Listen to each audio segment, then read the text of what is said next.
Okay, so we live in a world that is just constantly screaming about the next big thing, right? But have you ever noticed those people who just seem to tune it all out? Well, today, we're going to dig into the psychology of why some people completely ignore trends. You know who I'm talking about. While literally everyone is jumping on the latest fashion, or the newest gadget, or some viral challenge, they're just doing their own thing. It makes you wonder, are they just trying to be different, or is there something much deeper going on? I mean, just think about it for a second. Every single day, we get hit with the new hot thing. It's this nonstop cycle, a new aesthetic, a new diet, a new life hack, all of it pushed at us from every direction. Honestly, it's kind of exhausting. And then, boom, something goes viral. And all of a sudden, an idea or a product isn't just popular, it is everywhere. And that creates this huge social pressure, this feeling that if you're not a part of it, you're somehow being left behind. And you know, to make it even crazier, marketers have gotten so good at creating this manufactured urgency. You see limited drop or exclusive access, and it's all designed to feed that fear of missing out, pushing us to just buy in before it's gone.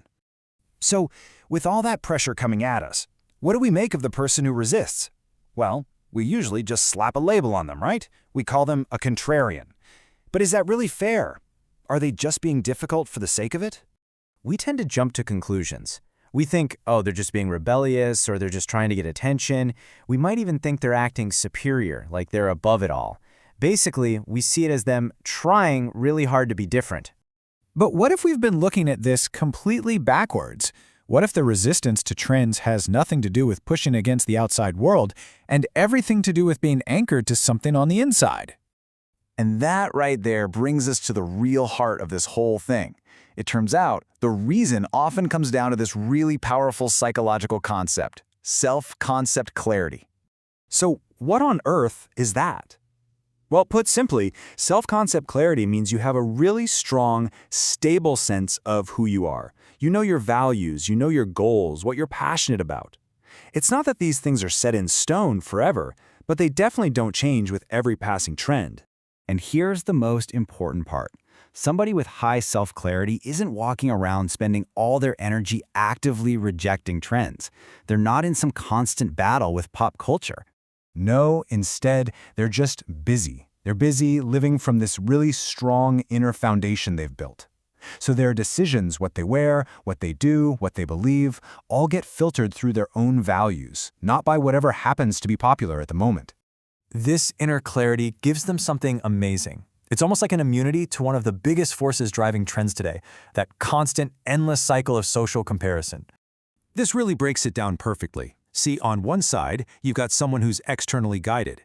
Their sense of self might be a little fuzzy, so they chase trends to feel validated. But on the other side, you have the internally guided person. They aren't asking trends for permission, they're making choices that line up with who they already know they are. For someone with lower self-clarity, this cycle is a trap. It goes like this. You see a trend, you automatically compare yourself to everyone doing it, then you feel that pressure to fit in, and so you conform. It's a loop that's totally driven by outside approval.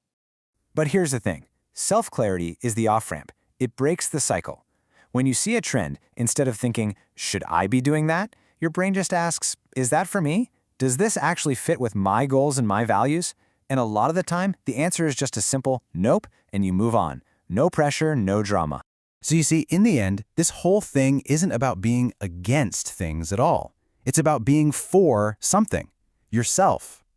It's like having an internal compass that's so well-tuned that it just keeps you pointed toward your own true north, no matter what storms are brewing outside. This quote just nails it, doesn't it?